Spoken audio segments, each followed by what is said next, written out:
Hello, and welcome to my channel, English Language and Literature. Today, we will discuss the play Dr. Faustus by Christopher Marlowe. This play was written in the late 16th century and tells the story of a brilliant scholar named Faustus, who is dissatisfied with his life and seeks to gain power and knowledge beyond what is humanly possible.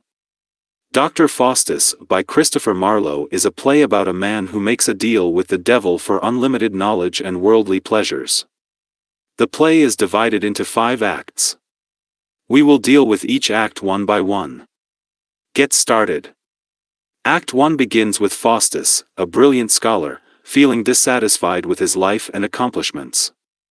He is already considered to be one of the greatest minds of his time, having mastered all the major academic disciplines, but he craves more knowledge, and not just knowledge, but knowledge that is beyond the human realm. He decides to explore the world of magic and sorcery, and so he summons 2 scholars, Valdez and Cornelius, to teach him the black arts. They introduce him to the idea of summoning demons, which Faustus finds intriguing. He agrees to sell his soul to the devil in exchange for 24 years of unlimited power and knowledge. The famous dialogue, "Was this the face that launched 1,000 ships and burnt the topless towers of Ilium?" is spoken by Faustus when he is asked what he desires. He responds with these lines, referring to the beautiful face of Helen of Troy, whom he wishes to see. Mephistopheles, a devil, is then summoned to finalize the deal. Faustus signs the contract with his own blood, and the devil promises to be at his service for the next 24 years. Faustus demands to see some proof of Mephistopheles' power, and so the devil conjures up some grapes, which Faustus finds to be delicious. The act ends with Faustus alone on stage, reflecting on what he has done.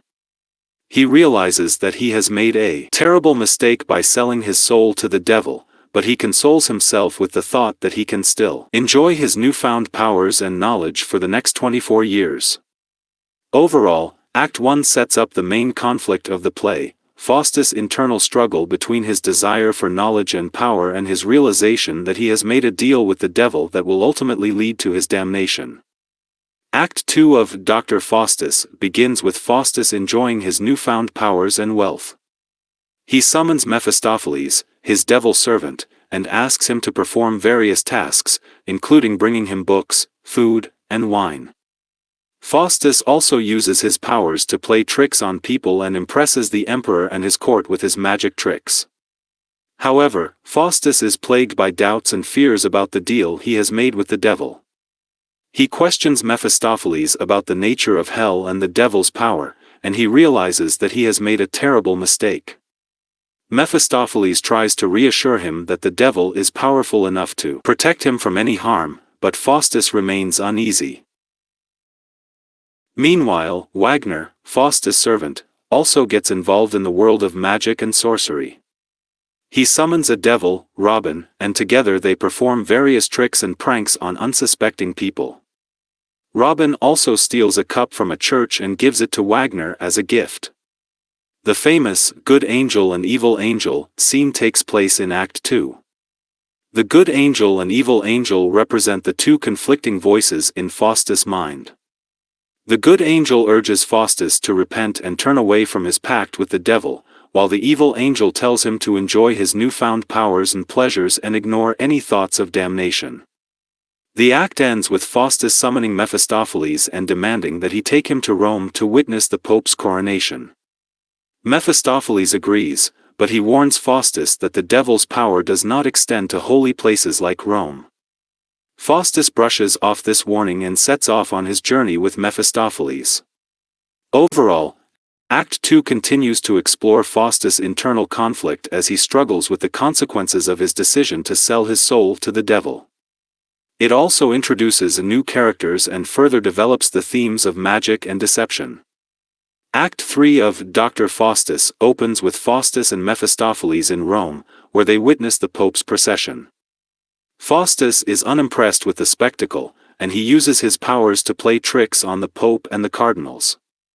Faustus then attends a banquet hosted by the emperor, where he uses his magic to create illusions and entertain the guests. However, during the banquet, a knight challenges Faustus to a duel. Faustus accepts the challenge and uses his magic to defeat the knight. This scene demonstrates Faustus' overconfidence in his powers and his willingness to use them for personal gain. The famous Helen of Troy scene takes place in Act 3. Faustus summons Helen of Troy, the woman whose beauty launched 1,000 ships, and he falls in love with her. He expresses his desire to possess her, but she disappears before he can touch her. This scene highlights Faustus' obsession with power and beauty and foreshadows his ultimate downfall. Meanwhile, the scholars who initially introduced Faustus to magic and sorcery are becoming increasingly concerned about his well-being. They visit him and urge him to repent and turn away from his pact with the devil. Faustus refuses, however, and tells them that he is beyond salvation. The act ends with Faustus and Mephistopheles traveling to Germany, where they plan to use their magic to help the emperor win a war against the Pope. This sets up the conflict for the next act and further highlights Faustus' willingness to use his powers for personal gain and his disregard for the consequences. Overall, Act 3 continues to explore Faustus' character and his internal conflict as he struggles with the consequences of his decision to sell his soul to the devil. It also introduces the theme of war and sets up the conflict for the final acts of the play. Act 4 of Dr. Faustus begins with Faustus and Mephistopheles arriving in Germany, where they are met by the emperor and his army. Faustus uses his magic to create illusions and frighten the enemy soldiers, and the emperor is impressed by his powers. However, as the war progresses, Faustus becomes increasingly disillusioned with his abilities. He realizes that his magic cannot save him from the devil's grip, and he begins to question the value of his pact with the devil. Mephistopheles tries to reassure him, but Faustus is tormented by the fear of damnation. Meanwhile, a group of scholars arrives, and they attempt to persuade Faustus to repent and turn away from his pact with the devil. They offer him a copy of the Bible, but Faustus rejects it and reaffirms his commitment to magic and sorcery. The famous Faustus soliloquy takes place in Act 4, where Faustus contemplates the nature of his situation and the consequences of his decision. He laments his inability to repent and his impending damnation, but he ultimately decides to continue on his path of sin and destruction. The act ends with the arrival of the 7 deadly sins, who tempt Faustus with their vices and lead him further down the path of damnation. This scene highlights the theme of temptation and underscores Faustus' tragic flaw of succumbing to his desires. Overall, Act 4 marks a turning point in the play, as Faustus begins to realize the true consequences of his pact with the devil. It also introduces the theme of temptation and further develops the conflict between Faustus and the scholars who try to persuade him to repent. Act 5 of Dr. Faustus opens with Faustus in his final moments, tormented by the fear of damnation. He calls out to Christ for mercy but realizes that it is too late for him to repent. Mephistopheles arrives and tries to comfort him, but Faustus sees through his lies and begs for forgiveness. The scholars arrive once again, and they witness Faustus' final moments. They try to pray for him, but their efforts are in vain. Faustus dies, and the devils come to claim his soul. The scholars mourn his death, but they also reflect on the consequences of his actions and the dangers of magic and sorcery. The final scene of the play features an epilogue, in which the chorus reflects on the lessons of Faustus' story.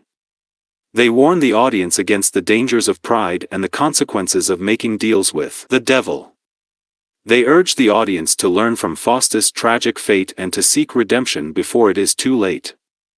Overall, Act 5 brings the play to its tragic conclusion, as Faustus faces the consequences of his decision to sell his soul to the devil.